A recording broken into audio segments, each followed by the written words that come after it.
Keshod land ગ્રેબિંગના આરોપીની સુરત પોલીસે ધરપકડ કરી કેશોદ પોલીસને હવાલે કર્યો છે। કેશોદ પોલીસ સ્ટેશન હેઠળ નોંધાયેલા લેન્ડ ગ્રેબિંગ ગુનાના નાસ્તા ફરતા આરોપીની સુરત પોલીસે સરથાણા વિસ્તારમાંથી ધરપકડ કરી કેશોદ પોલીસને સોંપતા વધુ તપાસ હાથ ધરવામાં આવી રહી છે। આ અંગે મળતી વિગત મુજબ પીપળિયા નગરમાં આવેલ ઉન્નતિ પેલેસના 103 નંબરના 57.57 ચોરસ મીટરના ફ્લેટને કુલ મુખત્યારના દરજી હેતલકુમાર ઠુમરે નુનારડા ગામના રામીબેન હર્ષુભાઈ નંદાણીયાને વેચાણ દસ્તાવેજથી વેચી નાખી 10 લાખ જેવી રકમ મેળવી લીધી હતી અને ફ્લેટનો કબજો ખરીદનારને સોંપી દીધો હતો। બાદમાં લાદી ફિટિંગ બાકી હોય ચાવી પરત મેળવી લઈ કુલ મુખત્યારે તેના માતા-પિતાને રહેવા મોકલી દીધા હતા અને પાછળથી મહિલાને કબજો ન સોંપતા કેશોદ પોલીસ સ્ટેશનમાં કુલ મુખત્યાર હેતલકુમાર ઠુમર આ બિલ્ડિંગનું બાંધકામ તેના માતા-પિતા નરોત્તમભાઈ મોહનભાઈ ઠુમર અને વનિતાબેન નરોત્તમભાઈ ઠુમરના નામે હોય ત્રણેય વિરુદ્ધ લેન્ડ ગ્રેબિંગની ફરિયાદ નોંધાઈ હતી। મારું નામ રામીબેન હસુભાઈ નંદાણીયા, ગામ નુનાળા, ખેતી કામ કરીએ અમે। એપાર્ટમેન્ટ તમે લીધો તો છોકરાનું ભણાવવા હાટું થઈ, તો અમારું કામ હજી એમાં અધૂરું હતું થઈ તો એ ભાઈ અમારી પાસે પહેલાં અમને સાવી આપી દીધી હતી, પછી એ ભાઈ સાવી અમારી પાસેથી લઈ ગયા, કામ અધૂરું હતું તે પછી અમારા છોકરાનું બહાર એડમિશન થઈ ગયા, અમારે પછી છોકરાનું બહાર થઈ ગયું એટલે અમારે કામ, અમે તો ખેતી કામ કરીએ એટલે વાડીમાં જ રહેવાનું થાય અમારે તો ગામડામાં જ, એટલે ભાઈ સાવી લઈએ ને તેથી ભાઈ અમને એમ કીધું હતું કે તમે મારા મમ્મી પપ્પાને અહીં રહેવા આપો અમને થોડોક સમય, તો અમની સાવી વિના પાસે હતી એટલે અમે સાવી લીધી નહોતી કે ભલી રે કોઈ વાંધો નહીં, અમને એનો કોઈ વિશ્વાસ હતો કે આ બિલ્ડર છે ભાઈ, એટલે એનો પૂરેપૂરો અમને વિશ્વાસ હતો। એ ભાઈ કોણ હતું? હેતલભાઈ। હવે શું થયું છે?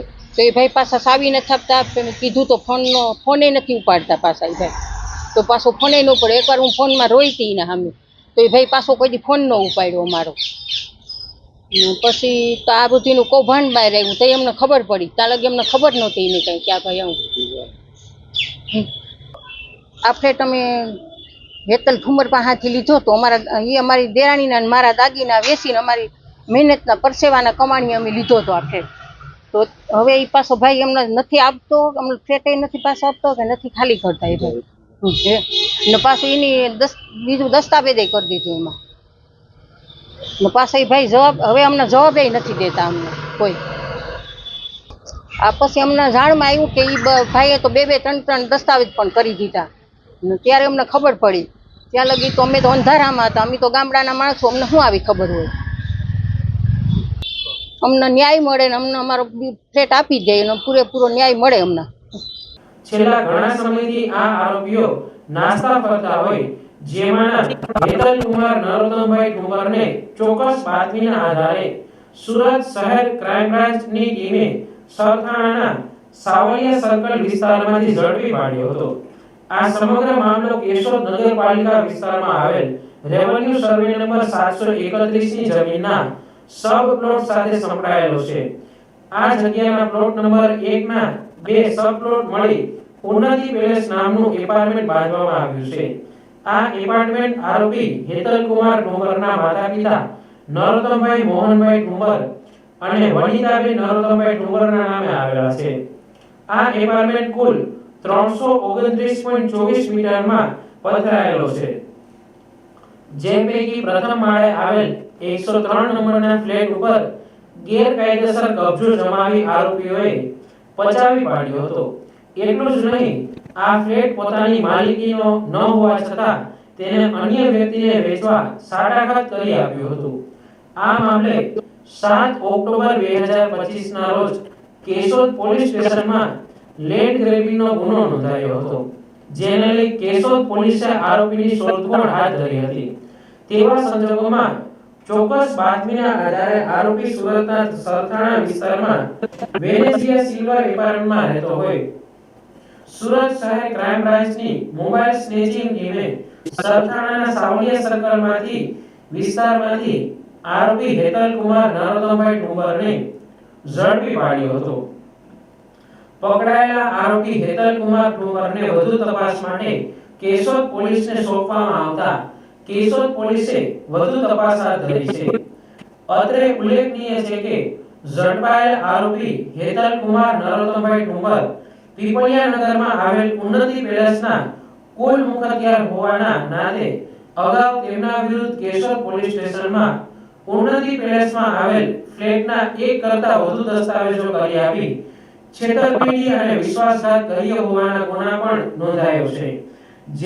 જેની થોડો સમય પહેલા કેશોદ પોલીસે ચાર્જશીટ ફાઇલ કરી છે.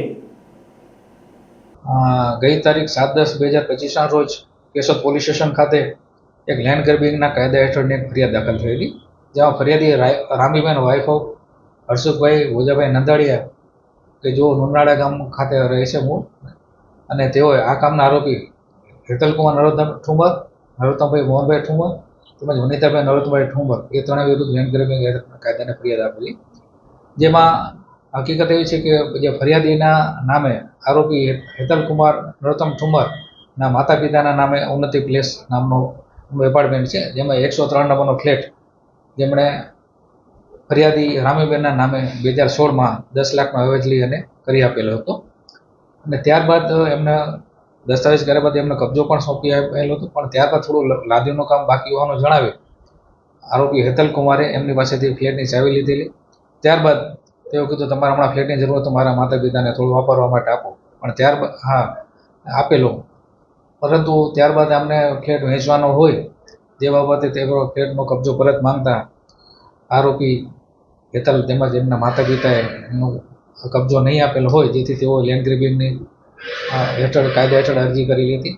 જેમાં લેન્ડ ગ્રેબિંગના કાયદા હેઠળ ફરિયાદ દાખલ થવાનો કલેક્ટરશ્રીની કમિટી દ્વારા હુકમ થતાં કેશોદ પોલીસનો ગુનો દાખલ થયેલો. આ કામ આરોપી હેતલ નરોત્તમભાઈ ઠુમરની કેશોદ પોલીસમાં ને તપાસ કરાવતા આરોપી મળી આવતા તેઓની આજરોજ ધરપકડ કરવામાં આવેલી છે. આરોપીને ક્યાંથી પકડવામાં આવ્યો છે અને આ અગાઉ આરોપીનું હાલનું લોકેશન સુરત ખાતેથી મળી આવેલું હોય, જેથી સુરત પોલીસની પણ એમાં મદદ લેવામાં આવેલી હતી અને આરોપીને ધરપકડ કરવામાં આવેલી છે. અગાઉ કંઈ ગુનામાં આરોપી હેતલ નરોત્તમભાઈ ઠુમર વિરુદ્ધ ઉન્નતિ પ્લેસના જે ફ્લેટના ધારકો જેમાં એના રહીશો છે તેઓને આરોપીએ એક જ ફ્લેટનો દસ્તાવેજ બીજા વ્યક્તિને કરી આપેલો, તેમજ એકાદ ફ્લેટ એવો હતો જેનું અસ્તિત્વ નહોતું તેમ છતાં પણ દસ્તાવેજ કરી આપેલો, જે અંગે તેના વિરુદ્ધ છેતરપિંડી અંગેની પણ ફરિયાદ કેશોદ પોલીસ સ્ટેશન ખાતે દાખલ થયેલી હતી. હવે કેટલા આરોપી બાકી છે? એમાં આરોપીના માતા વનિતાબેન તેમજ પિતા નરોત્તમભાઈની પણ ધરપકડ કરવાની બાકી છે, એની તજવીજ ચાલુ છે. હવે આ હેતલ ઉપર કેવા એક્શન લેવામાં આવશે?